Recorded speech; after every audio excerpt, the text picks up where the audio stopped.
প্রিয় শিক্ষার্থীবৃন্দ, আসসালামু আলাইকুম। অনলাইন ক্লাসে তোমাদের স্বাগতম। তোমরা নিশ্চয়ই ভালো আছো। তোমাদের আজকে আমি মোহাম্মদ রবিউল করিম, ইন্সট্রাক্টর পদার্থ, রংপুর টেকনিক্যাল স্কুল কলেজ, নবম শ্রেণীর পদার্থবিজ্ঞান বিষয়ে ষষ্ঠ অধ্যায়ের বস্তুর উপর তাপের প্রভাবের কঠিন পদার্থের প্রসারণ নিয়ে আলোচনা করব।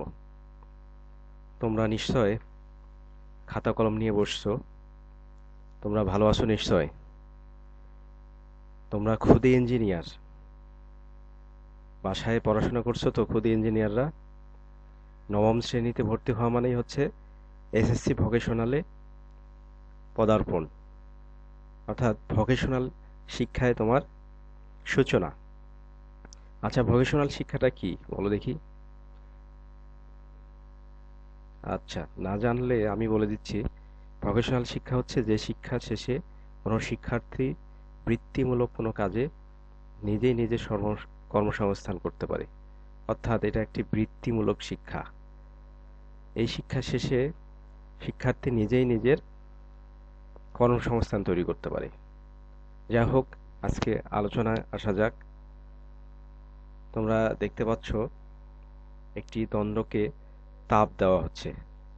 তাপ পেয়ে দণ্ডটি বৃদ্ধিপ্রাপ্ত হলো। তার মানে এর অর্থ হলো যে তাপ প্রয়োগ করলে যে কোনো পদার্থের প্রসারণ ঘটে।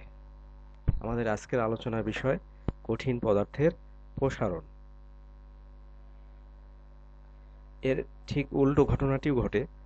তাপ প্রয়োগ বন্ধ করলে এটি বাতাসের সংস্পর্শে তাপ ছাড়তে শুরু করে এবং তাপ অপসারণ করতে করতে এর দৈর্ঘ্য আবার পূর্বের ন্যায় সংকুচিত হয়ে পূর্বের ন্যায় চলে আসে। এই পাঠ শেষে শিক্ষার্থীরা কঠিন পদার্থের তাপীয় প্রসারণ ব্যাখ্যা করতে পারবে, দৈর্ঘ্য প্রসারণ ব্যাখ্যা করতে পারবে, কঠিন পদার্থের ক্ষেত্রফল প্রসারণ ব্যাখ্যা করতে পারবে, আয়তন প্রসারণ ব্যাখ্যা করতে পারবে এবং এগুলো সম্পর্কে গাণিতিক সমস্যার সমাধান করতে পারবে। এবার দেখো, একটি গোলাকার একটি সিলিন্ডার, একে তাপ দিলে কি ঘটে। তাপ দিলে অণুগুলো কম্পিত হতে শুরু করে, অর্থাৎ গতিশক্তি বৃদ্ধি পায়। আর গতিশক্তি বৃদ্ধি পেতে পেতে এর আয়তন বা দৈর্ঘ্য বা ক্ষেত্রফল বৃদ্ধি করতে থাকে। দেখো, দণ্ডটির দৈর্ঘ্য ধীরে ধীরে বাড়ছে। তাপ প্রয়োগ করা অব্যাহত রাখলে এটি ধীরে ধীরে এর দৈর্ঘ্যে বৃদ্ধি পাবে। তাপ প্রয়োগে কঠিন পদার্থের অণুগুলো বর্ধিত শক্তিতে স্পন্দিত হয় এবং প্রসারিত হয়। এবার আমরা দেখব একটি দণ্ডকে তাপ প্রয়োগ করলে কি হয় এবং তাপ অপসারণ করলে কি হয়। এটি একটি তামার দণ্ড। তামার দণ্ড অধিকতর তাপ পরিবাহী। এ কারণে তামার দণ্ডের সাহায্যে পরীক্ষাটি করলে আমরা খুব সহজেই বুঝতে পারব। দেখো, এই তামার দণ্ডটি দৈর্ঘ্য 2 থেকে 11 সেন্টিমিটার পর্যন্ত আছে। এটিকে তাপ দিলে কি হয়। এটিকে তাপ দিলে এর দৈর্ঘ্য ধীরে ধীরে ধীরে বাড়তে থাকে।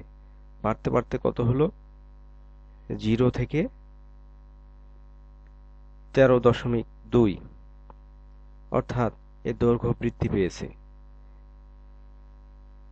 এখন এই দণ্ডটির তাপমাত্রা নিশ্চয় আগের তাপমাত্রার থেকে বেশি, অর্থাৎ আমরা এই দণ্ডটির দুটা তাপমাত্রা পেলাম।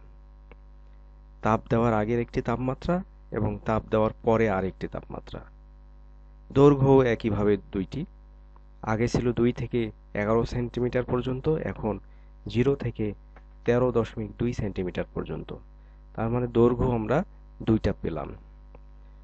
তাপ দেওয়া বন্ধ করলে এটি সংকুচিত হতে হতে আবার পূর্বের অবস্থায় ফিরে আসে।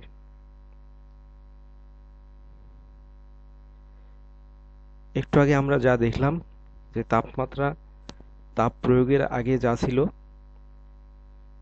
এবং তাপ প্রয়োগের পরে যা হয়েছে সেটাকে আমরা ভিন্ন ভিন্ন তাপমাত্রা বা ভিন্ন ভিন্ন সংকেতে আমরা প্রকাশ করব। দেখো, অ্যালুমিনিয়াম দণ্ডের প্রাথমিক তাপমাত্রা ছিল θ1, সেই সময়ে এর দৈর্ঘ্য ছিল L1। এই দ্বন্দ্বটিকে তাপ দেওয়ার কারণে দৈর্ঘ্য বৃদ্ধি পাচ্ছে এবং তাপমাত্রাও বৃদ্ধি পাচ্ছে। তাপমাত্রা বৃদ্ধি পেয়ে যদি θ2 হয়, তাহলে দৈর্ঘ্য যদি L2 হয়, তাহলে সেই ক্ষেত্রে দৈর্ঘ্য বৃদ্ধি এবং তাপমাত্রা বৃদ্ধি কিভাবে নির্ণয় করব? চিত্রে লক্ষ্য করো, এটি হচ্ছে দৈর্ঘ্য বৃদ্ধি। L1 এবং L2 দৈর্ঘ্যের পার্থক্য এই দুটি সরলরেখা দ্বারা চিহ্নিত করা আছে। এরপর আমরা L2 থেকে L1 বৃদ্ধি বিয়োগ করে দৈর্ঘ্য বৃদ্ধি এবং θ2 থেকে θ1 বিয়োগ করে তাপমাত্রা বৃদ্ধি নির্ণয় করতে পারি। এখানে একটি আমরা প্রতীক দেখতে পাচ্ছি, আলফা। একে বলা হয় দৈর্ঘ্য প্রসারণ সহগ।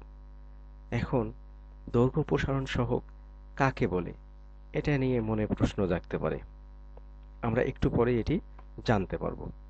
এখন এই দৈর্ঘ্য প্রসারণ সহগ এর একটি সমীকরণ আমরা দেখতে পাবো। দৈর্ঘ্য প্রসারণ সহগ সমান সমান L2 minus L1 divided by L1 into θ2 minus θ1, যা আমরা এর পূর্বেই নির্ণয় করে ফেলেছি। এখন এই মানগুলো দেওয়া থাকলে মানগুলো উপরে নিচে বসিয়ে বিয়োগ এবং গুণ ভাগের কাজ করলে আলফা এর মান পাওয়া যাবে। এখন আসো দৈর্ঘ্য প্রসারণ সহগ কি সেটা আমরা জানি। 1 মিটার দৈর্ঘ্যের কোনো কঠিন পদার্থের দণ্ডের তাপমাত্রা 1 কেলভিন বৃদ্ধির ফলে যতটুকু দৈর্ঘ্য বৃদ্ধি পায় তাকে ওই দণ্ডের উপাদানের দৈর্ঘ্য প্রসারণ সহগ বলে। অর্থাৎ দণ্ডটির দৈর্ঘ্য যদি 1 মিটার হয় এবং তাপমাত্রা যদি শুধুমাত্র 1 কেলভিন বৃদ্ধি করি, তাহলে দণ্ডটি যতটুকু বৃদ্ধি পাবে সেটাই হচ্ছে দৈর্ঘ্য প্রসারণ সহগ। একে আলফা দ্বারা প্রকাশ করা হয়।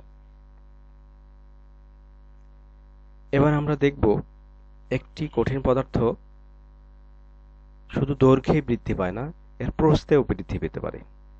তাপ প্রয়োগ করলে একটি আয়তাকার বস্তু বা আয়তাকার কঠিন পদার্থ, এটি দুই দিকে এর দৈর্ঘ্য বৃদ্ধি পায়, দৈর্ঘ্য এবং প্রস্থ দুই দিকে। আমরা এখানে দেখতে পাচ্ছি একটি লোহার পাত, একে তাপ দিলে কি হয়? তাপ দিলে এর ক্ষেত্রফল বৃদ্ধি পাচ্ছে, ক্ষেত্রফল বৃদ্ধি পেয়েছে।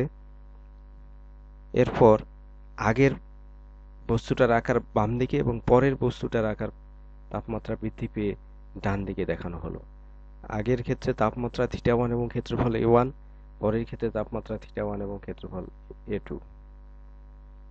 এই ক্ষেত্রে তাপমাত্রা বৃদ্ধি θ2 মাইনাস θ1, এখানে আসলে তাপমাত্রা বৃদ্ধি পেয়ে θ2 হবে, এখানে θ1 লেখা আছে, এটা সংশোধন করে নাও তোমরা।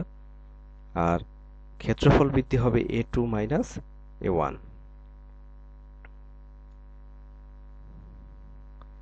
A1 এখানে আদি ক্ষেত্রফল, A2 হচ্ছে শেষ ক্ষেত্রফল, θ1 আদি তাপমাত্রা, θ2 শেষ তাপমাত্রা, ক্ষেত্রফল বৃদ্ধি A2 মাইনাস A1 এবং তাপমাত্রা বৃদ্ধি θ2 মাইনাস θ1। বিটা সমান সমান ক্ষেত্র প্রসারণ সহগ। এখন মনে প্রশ্ন জাগতে পারে, বিটা কি? বিটা হচ্ছে ক্ষেত্র প্রসারণ সহগ। ঠিক একইভাবে দৈর্ঘ্য প্রসারণ সহগ আমরা যেভাবে সংজ্ঞায়িত করেছি, একইভাবে ক্ষেত্র প্রসারণ সহগ সংজ্ঞায়িত করতে পারি। 1 মিটার স্কয়ার ক্ষেত্রফল বিশিষ্ট কোনো কঠিন পদার্থের তাপমাত্রা 1 কেলভিন বৃদ্ধি করলে এর ক্ষেত্রফল যতটুকু বৃদ্ধি পায় সেটি হচ্ছে ক্ষেত্র প্রসারণ সহগ। একে বিটা দ্বারা প্রকাশ করা হয়। বিটা সমান সমান কি? A2 minus 1 divide by 1 into θ2 minus θ1। এখানে উপরে নিচে মানগুলো বসিয়ে বিয়োগ এবং গুণ ভাগের কাজ করলে বিটা এর মান নির্ণয় করা যায়। এই সংজ্ঞাটি আমরা একটু আগেই আলোচনা করেছি। একইভাবে আয়তাকার কোনো ঘন বস্তুর অথবা কোনো ঘনকের যদি আমরা তাপমাত্রা বৃদ্ধি করি, তাহলে এটি দৈর্ঘ্য, প্রস্থ এবং উচ্চতা তিন দিকে এর দৈর্ঘ্য বৃদ্ধি পেতে থাকে। সেই ক্ষেত্রে এর প্রসারণকে আয়তন প্রসারণ বলা হয়। আমরা দেখতে পাচ্ছি এর আয়তন প্রসারণ হচ্ছে। আগের তাপমাত্রা θ1 এবং আয়তন V1 হলে পরের তাপমাত্রা এবং তাপমাত্রা θ2 এবং আয়তন V2 হলে তাপমাত্রার পার্থক্য θ2 - θ1 এবং আয়তনের পার্থক্য V2 - V1 আমরা পাই। এই ক্ষেত্রে আয়তন প্রসারণ সহগকে গামা দ্বারা প্রকাশ করা হয়। গামা সমান সমান V2 - V1 divided by V1 into θ2 - θ1। উপরে নিচে মানগুলো বসিয়ে আমরা গামা এর মান নির্ণয় করতে পারি। আয়তন প্রসারণ সহগ এর সংজ্ঞা আমরা একইভাবে দিতে পারি। 1 মিটার কিউব আয়তনের কোনো কঠিন পদার্থের তাপমাত্রা 1 কেলভিন বৃদ্ধির ফলে যতটুকু আয়তন বৃদ্ধি হয় তাকে ওই পদার্থের আয়তন প্রসারণ সহগ বলে। এখন আসো, কোনো কঠিন পদার্থের শুধু দৈর্ঘ্য বা শুধু প্রস্থ বা শুধু উচ্চতায় বৃদ্ধি পেলে সেটাকে আমরা দৈর্ঘ্য প্রসারণ সহগ বলবো। কিন্তু এই বস্তুটি যদি আয়তক্ষেত্রিক হয় তাহলে সেই ক্ষেত্রে এর দৈর্ঘ্য এবং প্রস্থ বরাবর যদি প্রসারণ হয় সেই ক্ষেত্রে ক্ষেত্র প্রসারণকে আমরা L স্কয়ার দ্বারা প্রকাশ করতে পারি। আবার আয়তনের ক্ষেত্রে V সমান সমান আমরা L কিউব প্রকাশ করতে পারি যদি তিনটি দৈর্ঘ্যই সমান হয়। সেই ক্ষেত্রে দৈর্ঘ্য প্রসারণ, ক্ষেত্র প্রসারণ এবং আয়তন প্রসারণ সহগের আমরা একটি সম্পর্ক নির্ণয় করতে পারি। আলফা, বিটা এবং গামা হচ্ছে এই দৈর্ঘ্য প্রসারণ, ক্ষেত্র প্রসারণ এবং আয়তন প্রসারণ। এদের মধ্যে সম্পর্ক নির্ণয় করতে গেলে আমরা বলতে পারি যেহেতু ক্ষেত্র প্রসারণ সহগ A সমান L স্কয়ার অর্থাৎ দুটি দৈর্ঘ্য প্রসারণ, সেই ক্ষেত্রে আমরা বিটা সমান 2 আলফা লিখতে পারি। আর V সমান L কিউব অর্থাৎ তিনটি দৈর্ঘ্য প্রসারণ, এই ক্ষেত্রে গামা সমান আমরা 3 আলফা লিখতে পারি। এটি হচ্ছে দৈর্ঘ্য প্রসারণ, ক্ষেত্র প্রসারণ এবং আয়তন প্রসারণের মধ্যে সম্পর্ক। দলীয় কাজ তোমরা নিজেরা বাসায় এই কাজগুলো করার চেষ্টা করবা এবং বই খুঁজে আলোচনা করার চেষ্টা করবা। না পারলে আমাদেরকে জিজ্ঞেস করবা। রেল লাইনে দুটি লোহার বারের মিলিত স্থানে ফাঁকা রাখা হয় কেন? তোমরা বই পড়বে এবং নিজের জ্ঞানে এটি বের করার চেষ্টা করবা। আচ্ছা বলো দেখি, লোহার দণ্ডগুলো সংকুচিত হচ্ছে কেন? চিত্রে ছোট হয়ে যাচ্ছে কেন? তাপ অপসারণ করলে দৈর্ঘ্য হ্রাস পেয়ে এর দৈর্ঘ্য সংকুচিত হয়। লোহার অণুগুলোর কি পরিবর্তন হয়েছে? লোহার অণুগুলোর গতিশক্তি হ্রাস পেয়েছে। এর পরের প্রশ্ন হচ্ছে তাপে কিসের পরিবর্তন হচ্ছে? নিচের চিত্রে লক্ষ্য করো, তাপ দেওয়া হচ্ছে দণ্ডে। তাপ পেলে দণ্ডটি কি পরিবর্তন হয়? এর দৈর্ঘ্য পরিবর্তন হয়। এর তাপমাত্রার পরিবর্তন হয়, সেই সাথে দৈর্ঘ্যের পরিবর্তন হয়। তাপে দণ্ডের কি পরিবর্তন হচ্ছে? তাপে দণ্ডের দৈর্ঘ্য বৃদ্ধি হচ্ছে। বাড়ির কাজ, তোমরা এই কাজগুলো বাসায় করবে। এখানে একটি সৃজনশীল প্রশ্ন দেওয়া আছে, ক, খ, গ, ঘ, চারটি প্রশ্ন। দৈর্ঘ্য প্রসারণ সহগ কি? কঠিন পদার্থের ক্ষেত্র এবং আয়তন প্রসারণের সম্পর্ক ব্যাখ্যা করো। উক্ত ইস্পাতের দৈর্ঘ্য প্রসারণ সহগ নির্ণয় করো। এটা এর আগে দেখানো সূত্র থেকে নির্ণয় করতে পারবে। তাপমাত্রা বৃদ্ধির সাথে ইস্পাতের দৈর্ঘ্য প্রসারণ ঘটে, বিশ্লেষণ করো। অর্থাৎ তাপমাত্রা বৃদ্ধির সাথে সাথে যে দৈর্ঘ্য প্রসারণ ঘটে এই বিষয়টা একটু ব্যাখ্যা করে লিখতে হবে তোমাদের। তো আজকে এ পর্যন্তই। সকলকে অনেক অনেক শুভেচ্ছা ও ধন্যবাদ।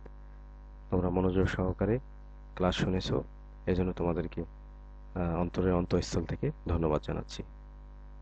আল্লাহ হাফেজ।